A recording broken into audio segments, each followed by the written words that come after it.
और इस वक्त की बड़ी खबर, कांग्रेस ने राहुल को जनसभा से दूर रखा है। राहुल के भाषण से बढ़ती है धड़कन। जी हां, जयराम ठाकुर का यह बयान है। हिमाचल में सियासी सरगर्मियां बढ़ गई हैं और जयराम ठाकुर ने यह बड़ा बयान दिया है।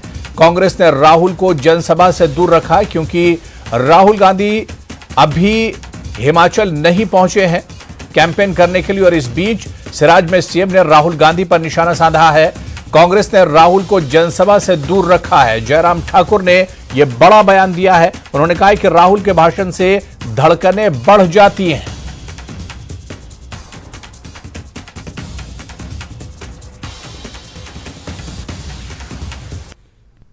कि इनके पार्टी के राष्ट्रीय नेता राहुल गांधी जी को चुनाव के दिनों में यात्रा पर इन्होंने भेज दिया कि आप यात्रा करो, मेहरबानी करो, इस तरफ मत आना।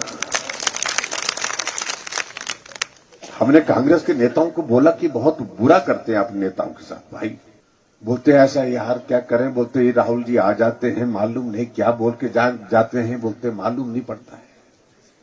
जब तक उनका भाषण खत्म नहीं होता बोलता हमारे तो दिल धड़कता रहता है, पता नहीं क्या बोल देना है। अभी दिल्ली में रैली थी, एक इनकी महंगाई पर एक रैली थी। राहुल गांधी जी भाषण देने के लिए खड़े हुए और भाषण देने लगे, महंगाई इतनी बढ़ गई, आटा 40 रुपए लीटर हो गया बोलते हैं। बेचारे कांग्रेसी सिर पकड़ करके बैठे बेचारे जी। देश के प्रधानमंत्री बनने की सोच रहे हैं। आटा किलो के हिसाब से मिलता है कि लीटर के हिसाब से मिलता है, ये भी अभी मालूम नहीं। उधर मंडी के सिराज में विधानसभा में चुनाव प्रचार के दौरान सीएम जयराम ठाकुर ने कांग्रेस नेता राहुल गांधी पर यह तंज कसा और हमला बोला है। सीएम जयराम ठाकुर ने कहा कि राहुल गांधी का भाषण शुरू होते ही कांग्रेसियों के दिल की धड़कनें तेज हो जाती हैं, और यह बयान भी हमने आपको सुनाया है कि किस तरह से जयराम ठाकुर ने यह तंज कसा है।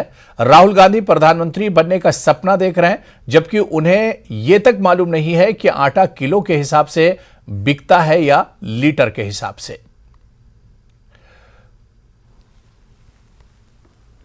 उधर कांगड़ा बैजनाथ में रक्षा मंत्री राजनाथ सिंह ने जनसभा को संबोधित किया। इस दौरान उन्होंने बीजेपी प्रत्याशी मुल्कराज प्रेमी के लिए प्रचार किया और उनके पक्ष में वोट करने की अपील की।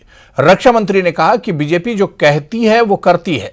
साथ ही उन्होंने कांग्रेस पर जमकर निशाना साधा। कांग्रेस अब एक ऐसा जहाज है जिसका तेल अब खत्म हो चुका है। अब कोई पायलट आ जाए, उड़ान भरना तो दूर, रनवे पर भी वह नहीं दौड़ पाएगा। कांग्रेस एक ऐसा डूबता हुआ जहाज, तेल खत्म है, उड़ान भरने की चाहे कोई पायलट आ जाए, उड़ान भरने की बात तो दूर, रनवे पर भी नहीं दौड़ पाएगा। यह ताकत अब कांग्रेस के अंदर नहीं रह गई। यही उधर शिमला के रामपुर से बीजेपी अध्यक्ष जेपी नड्डा ने जनसभा को संबोधित किया। इस दौरान उन्होंने बीजेपी प्रत्याशी कौल सिंह के लिए वोट की अपील की। साथ ही उन्होंने कहा कि अगर देश में बीजेपी की सरकार है तो हिमाचल में भी भाजपा की ही सरकार होनी चाहिए, तभी हिमाचल में विकास संभव है। हम सुनते थे कि कभी कोई हाइड्रो इंजीनियरिंग कॉलेज बनेगा। आज हिमाचल प्रदेश में देश का पहला हाइड्रो इंजीनियरिंग कॉलेज बना है, यह हमको ध्यान में रखना चाहिए। अब आपके घर के बच्चे वहां पढ़ेंगे और तब वो यहां जैसे SJVNL के हैं या बाकी सारी जगहों में उनको लगने का सौभाग्य मिलेगा। हमारे हिमाचल के इंजीनियर्स लग सकेंगे, पावर प्रोजेक्ट्स को और अच्छे सुचारू रूप से चलाएंगे। यह परिस्थिति आज आकर के खड़ी हुई है। मैं यहां एक बात और भी बोल देना चाहता हूं, हमें डबल इंजन चाहिए। ऊपर मोदी जी की सरकार है तो नीचे जयराम जी की सरकार चाहिए, और जयराम जी की सरकार चाहिए तो मुझे कौल सिंह चाहिए। यह बात आप ध्यान में रखिए। उधर हिमाचल के दंगल में उतरे यूपी के सीएम योगी आदित्यनाथ ने आज बद्दी के दून, मंडी के द्रंग और ऊना के हरौली में ताबड़तोड़ प्रचार किया। इस दौरान यूपी के सीएम योगी आदित्यनाथ ने हरौली के सालों में एक जनसभा को संबोधित किया। यहां सीएम योगी ने कांग्रेस को हिमाचल के विकास में बाधक करार दिया और देवभूमि की प्रतिष्ठा स्थापित करने के लिए लोगों से बीजेपी को वोट करने की अपील की। न कांग्रेस देश को सम्मान बढ़ा सकती है, न देश की सीमाओं की सुरक्षा कर सकती है, न देश की आंतरिक सुरक्षा को सुदृढ़ बनाए रख सकती है, न विकास के ही कार्यक्रमों को आगे बढ़ा सकती है, न गरीब कल्याणकारी योजनाओं को ही आगे बढ़ा सकती है, और न सुख दुख में आपके सहभागी ही बन सकती है। तो कांग्रेस का हाथ माफियाओं के साथ है। तो भाइयों बहनों, मैं आप सबसे अपील करूंगा कि कांग्रेस का साथ आप कतई मत दीजिए। कांग्रेस का साथ देने का मतलब सुरक्षा के साथ खिलवाड़, कांग्रेस का साथ देने का मतलब विकास में बैरियर बनना। विगत 5 वर्ष के दौरान ठाकुर जयराम जी के नेतृत्व में, प्रधानमंत्री मोदी जी के मार्गदर्शन में, माननीय जेपी नड्डा जी के मार्गदर्शन में हिमाचल प्रदेश ने एक नई ऊंचाइयां प्राप्त की हैं। चलिए आगे बढ़ेंगे। आर्थिक रूप से कमजोर सामान्य वर्ग के लोगों को 10% आरक्षण पर सुप्रीम कोर्ट ने सोमवार को मोहर लगा दी। इस फैसले का फायदा सामान्य वर्ग के लोगों को शिक्षा और सरकारी नौकरी में मिलेगा, यानी ईडब्ल्यूएस का यह आरक्षण जारी रहेगा। संविधान पीठ ने 3-2 के बहुमत से फैसले को संवैधानिक और वैध करार दिया है।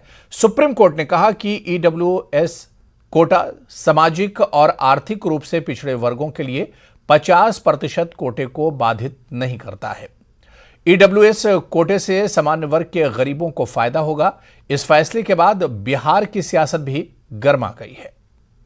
सरकार की नीतियों की पुष्टि या वो न्यायिक समीक्षा में खड़ी उतरी है।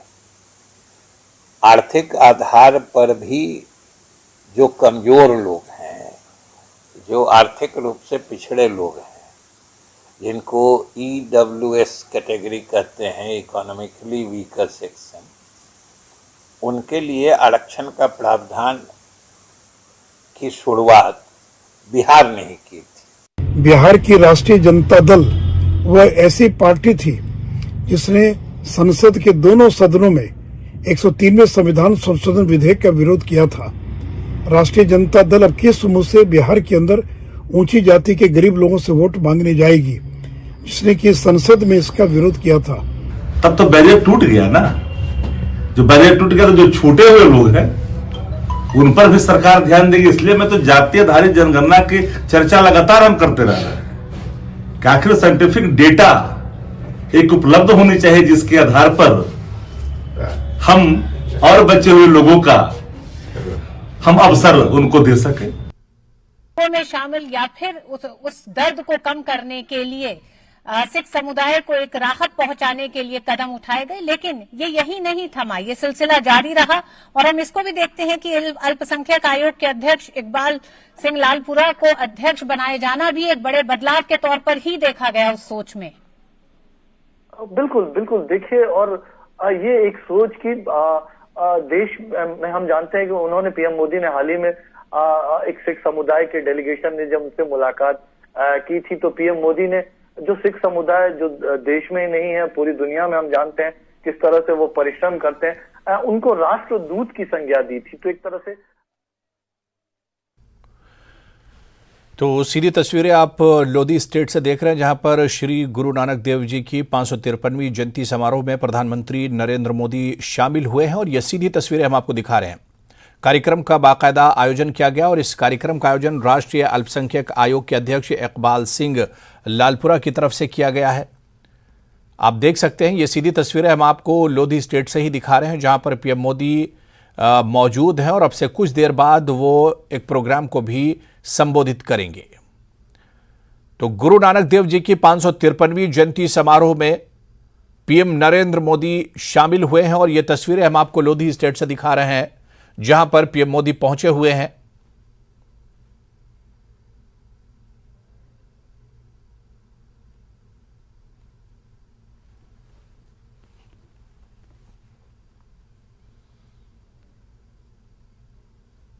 चलिए आगे बढ़ेंगे। दिल्ली में बढ़ते वायु प्रदूषण को देखते हुए केजरीवाल सरकार ने कई प्रतिबंध लगाई थी। अब एयर क्वालिटी इंडेक्स में कमी आने के बाद इन प्रतिबंधों को हटाया जा रहा है। दिल्ली के मंत्री गोपाल राय ने बताया कि ट्रकों के प्रवेश पर लगी रोक हटा ली गई है। साथ ही वर्क फ्रॉम होम के दिशा निर्देशों में भी संशोधन किया गया है और अब पूरी क्षमता से ऑफिस चलेंगे। गोपाल राय ने यह भी कहा कि हवाई, सड़क, फ्लाईओवर, ओवरब्रिज, पाइपलाइन, बिजली से संबंधित निर्माण कार्य पर लगी रोक हटा दी गई है।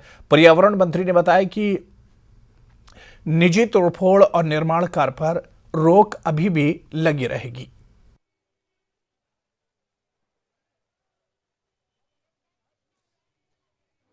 दिल्ली के अंदर प्राइमरी स्कूल बंद कर दिए गए थे और उसके ऊपर के कक्षाओं के जो ओपन एक्टिविटीज थी उसे भी प्रतिबंधित किया गया था। 9 तारीख से प्राइमरी स्कूल भी खोले जाएंगे और जो एक्टिविटी पर प्रतिबंध था उसे भी हटाया जा रहा है। कल रात में CAQM की बैठक हुई थी और उन्होंने डायरेक्शंस दिए कि चूंकि दिल्ली में प्रदूषण के स्तर में सुधार हुआ है, इसलिए फेज 4 के जो प्रतिबंध थे उसे वापस लिया जा रहा है। फेज 3 के अंदर जो प्रतिबंध जारी थे उसको आगे भी जारी रखा जाएगा। फेज 4 के तहत जो प्रतिबंध नया लागू हुआ था उसमें दिल्ली के अंदर एसेंशियल सर्विसेज, CNG और इलेक्ट्रिक ट्रकों को छोड़ करके बाकी पर प्रतिबंध लगा दिया गया था एंट्री, उसे अब खोल दिया गया है। दिल्ली के अंदर जो छोटे मालवाहक ट्रक्स, एसेंशियल सर्विसेज और CNG इलेक्ट्रिक को छोड़कर जो प्रतिबंधित थे उन्हें भी अब ओपन कर दिया गया है। चलिए यहां पर रुकेंगे एक और छोटे से ब्रेक के लिए। बाद आगे बढ़ेंगे। मध्य प्रदेश को केंद्रीय मंत्री नितिन गडकरी ने करोड़ों की सड़क परियोजना का तोहफा दिया है। मंडला पहुंचे नितिन गडकरी ने 5 सड़क परियोजना का शिलान्यास किया। सड़क के निर्माण में 1261 करोड़ की लागत आएगी। अपने संबोधन में नितिन गडकरी ने विकास के लिए सड़कों के जाल को जरूरी बताया। वहीं सीएम शिवराज सिंह चौहान ने कहा कि अब MP में सड़कों का जाल बिछने लगा है। सीएम ने नर्मदा एक्सप्रेसवे जल्द तैयार होने की बात कही। शैक्षणिक दूसरे से पिछड़े हुए हैं, उनका विकास करना यह स्वाभाविक रूप से राज्य सरकार और भारत सरकार की सबसे बड़ी प्राथमिकता है। पर विकास अगर करना है तो सबसे पहली बात यही है कि रोड अच्छे बनने चाहिए। मैं अक्सर अमेरिकन प्रेसिडेंट जॉन केनेडी, इनकी बात को बार बार याद रखता हूं और लोगों को भी कहता हूं। जॉन केनेडी जी ने कहा था कि American roads are not good because America is rich, but America is rich because American roads are good. America धनवान है, इसके कारण अमेरिका के रास्ते अच्छे नहीं हुए, तो अमेरिका के रास्ते अच्छे हुए, इसके कारण अमेरिका धनवान हुई। एक्सप्रेस वे बनाया जाएगा जिसका प्रस्ताव माननीय गडकरी जी को मध्य प्रदेश सरकार ने दिया है। देखिए, नितिन गडकरी जी ऐसे मंत्री हैं जो कभी इनकार नहीं करते और कहीं ना कहीं से रास्ता तो निकाल ही लेते हैं। मुझे पूरा विश्वास है नितिन जी ये सौगात भी आज हमको देंगे। दिल्ली में नई आबकारी नीति घोटाला मामले में आरोपी दिनेश अरोड़ा को सीबीआई सरकारी गवाह बनाने जा रही है। अरोड़ा इस केस में मुख्य आरोपी मनीष सिसोदिया के करीबी और सहयोगी भी रहे हैं। दिनेश अरोड़ा को हाल ही में इस केस से अग्रिम जमानत भी मिली है। सीबीआई ने उनकी अर्जी राव एवेन्यू कोर्ट में दाखिल की है। स्पेशल सीबीआई जज MK नागपाल की कोर्ट में इनकी सुनवाई शुरू हुई। इस दौरान आरोपी दिनेश अरोड़ा भी कोर्ट रूम में मौजूद थे।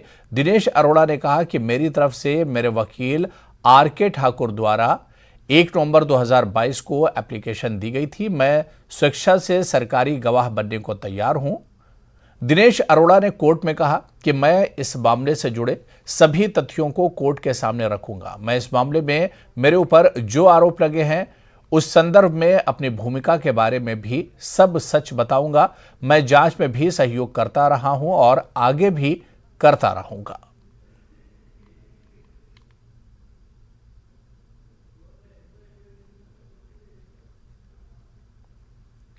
खबर बिहार से, जहां शराब पर पूर्ण पाबंदी है लेकिन शराब का कारोबार धड़ल्ले से जारी है। और बेतिया में जब बीती रात पुलिस की टीम ने शराब माफिया को रोकने की कोशिश की तो मौके से भागने के बजाय माफिया पुलिस जवानों से भिड़ गए और फिर करीब 4 घंटे तक मुठभेड़ चली, जिसमें एक शराब माफिया की मौत हो गई है, जिसके लिए पुलिस अपने पीठ थपथपाने में लगी हुई है। ये अंधेरा खत्म हुआ, सुबह हुआ तो पता चला कि एक वहाँ पर बॉडी गिरी हुई है। जब उसका सत्यापन किया गया तो वो जटा यादव के नाम से उसका सत्यापन हुआ है, जो कि बैरिया थाने का रहने वाला है। फिलहाल श्रीनगर कुजहा में भी उसके रहने की सूचना है और ये नामित शराब कारोबारी है।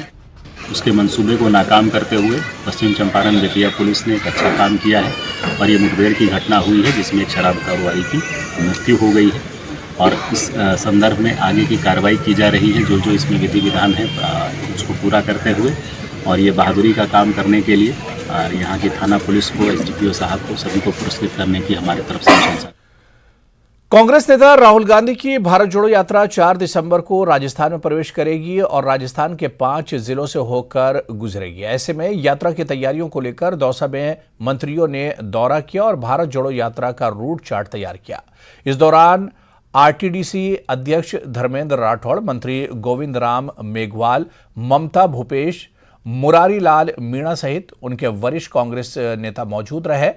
लाल सूट से बांदी कुई तक राहुल गांधी की भारत जोड़ो यात्रा का रूट चार्ट तैयार किया गया है। यात्रा मध्य प्रदेश के बाद झलवाड़ से राजस्थान में प्रवेश करेगी और इसके बाद कोटा, बूंदी, सवाई माधोपुर होते हुए दौसा पहुंचेगी। दौसा के बाद ये यात्रा अलवर होते हुए अन्य राज्यों में प्रवेश करेगी। पूरा मैप बना रहे हैं यात्रा का। जिस तरह से आपने अभी सुना ही है कि सबसे पहले झालावाड़, झालावाड़ से कोटा, कोटा से सवाई माधोपुर, बूंदी और लालसोट होते हुए दौसा पहुंचेगी। पूरी यात्रा को लेकर राजस्थान में के कार्यकर्ताओं में, राजस्थान की जनता में अपार उत्साह है कि राहुल गांधी जी भारत जोड़ो यात्रा के लिए निकले हैं। तो हम लोग अपने आप को सौभाग्यशाली मान रहे हैं कि हमारे एक निडर नेता का सहयोग करने के लिए जो बेरोजगारों की, जो महंगाई की मुद्दा इस देश में उठा रहे हैं और लगातार अपने आप को इस बात के लिए प्रूव कर रहे हैं। ये ऐतिहासिक रैली नहीं होगी, ये पूरी सत्ता परिवर्तन की रैली होगी। निश्चित ही इस रैली से जनता में जागृति आएगी, देश के अंदर सत्ता परिवर्तन 100% होगा। चलिए आगे बढ़ेंगे। पिछले 2 दिनों से पुंछ जिले के निचले क्षेत्रों में जारी भारी बारिश और पीर पंचाल के पहाड़ों पर होने वाली बर्फबारी के चलते 2 दिन से बंद मुगल रोड को आज दोपहर बाद खोलने का प्रयास शुरू किया गया। अब मुगल रोड पर बर्फ हटाने का काम पूरा हो चुका है। इसको लेकर न्यूज 18 से बात करते हुए PWD mechanical assistant Mohammad Tariq Khan ने कहा कि हमने पुंछ जिले की तरफ से बर्फ हटाने का काम तकरीबन पूरा कर लिया है। मुगल रोड पर यातायात बहाल करने का फैसला मुगल रोड अथॉरिटी और यातायात पुलिस की तरफ से लिया जाएगा। संभावना है कि कल तक रोड पर एक बार फिर वाहनों की आवाजाही शुरू हो पाएगी, अगर कश्मीर की तरफ से भी मुगल रोड से बर्फ हटने का काम पूरा किया जाता है तो। पुंछ को कश्मीर से जोड़ने वाली ऐतिहासिक मुगल रोड पिछले 2 दिन से भारी बर्फबारी के कारण बंद थी, लेकिन आज जैसे ही थोड़ा मौसम साफ हुआ उसके बाद जो है PWD मैकेनिकल विंग की तरफ से मुगल रोड से बर्फ हटाने का काम शुरू किया गया है। और अब आइए बात करते हैं यहाँ के जो AWM से बात करते हैं उनका क्या कहना है और कब तक ये मुगल रोड जो है उस पर बर्फ हटाने का काम पूरा हो जाएगा, क्योंकि लोगों को काफ़ी परेशानियों का सामना करना पड़ा है मुगल रोड बंद होने से। तो बात करते हैं इनका क्या कहना है। हाँ जी, जो हमारा करंट वेस्टर्न डिस्टर्बेंस चल रहा है इसकी वजह से हमारा खिताब पीर पंजाल जो है काफ़ी इसमें इसका इफेक्ट हुआ है। खासकर जो हमारी ये वैली को कनेक्ट करती है रोड, मुगल रोड, इस पर स्नोफॉल काफ़ी हुआ है। तकरीबन 2 स्पेल में आया है। फर्स्ट टाइम जो हमारा आया था वो 1 फुट का था, ये भी तकरीबन लगभग 1 फुट के करीब था, जिसकी वजह से हमारी रोड बंद हो गई थी। उसके बाद ये फोरकास्ट को देखते हुए हमने अपनी मैनुअल मशीनरी को अलर्ट पर रखा हुआ था। जैसे ही स्नोफॉल में थोड़ा रुका उसके ऊपर तो हमने मशीनरी अपनी को वहाँ लगा दिया और हमने आज इस शाम तक इसको हम डबल लाइन का कर देंगे, थ्रू कर देंगे पीर गली तक पुंछ साइड से। तो क्या लगता है कब तक थ्रू हो जाएगी गाड़ियों के लिए? हमने तो अपना काम कर दिया है, हमें डबल लाइन कर दिया पुंछ साइड से लेके पीर गली तक, और अब ये एडमिनिस्ट्रेशन पर डिपेंड करता है और जो मुगल रोड अथॉरिटी है ये उन्हें डिसाइड करना है कि रोड को कब ओपन करना है इसके लिए, ट्रैफिक के लिए। तो पीडब्ल्यू मैकेनिकल के एडब्ल्यू का कहना है कि हमने अपनी तरफ से जो है काम लगाया हुआ है और शाम तक जो है मुगल रोड क्लियर हो जाएगी, पीर की गली तक जो है पुंछ की तरफ से दो मतलब डबल गाड़ियों की चलने के काबिल हो जाएगी। अब देखना यह है कि जो ट्रैफिक पुलिस है और मुगल रोड अथॉरिटी है वो कब गाड़ियों को यहाँ से परमिशन देती है कि पुंछ से गाड़ियाँ कश्मीर की तरफ जा सकें और कश्मीर से पुंछ की तरफ गाड़ियाँ आ सकें। उम्मीद यही है कि कल तक शायद इस मुगल रोड से गाड़ियों का फिर आना जाना हो सकेगा। मुनीश शर्मा, न्यूज़ 18, जम्मू कश्मीर, लद्दाख, हिमाचल, पुंछ। तो चलिए इस बुलेटिन में अभी फिलहाल इतना ही। नमस्कार।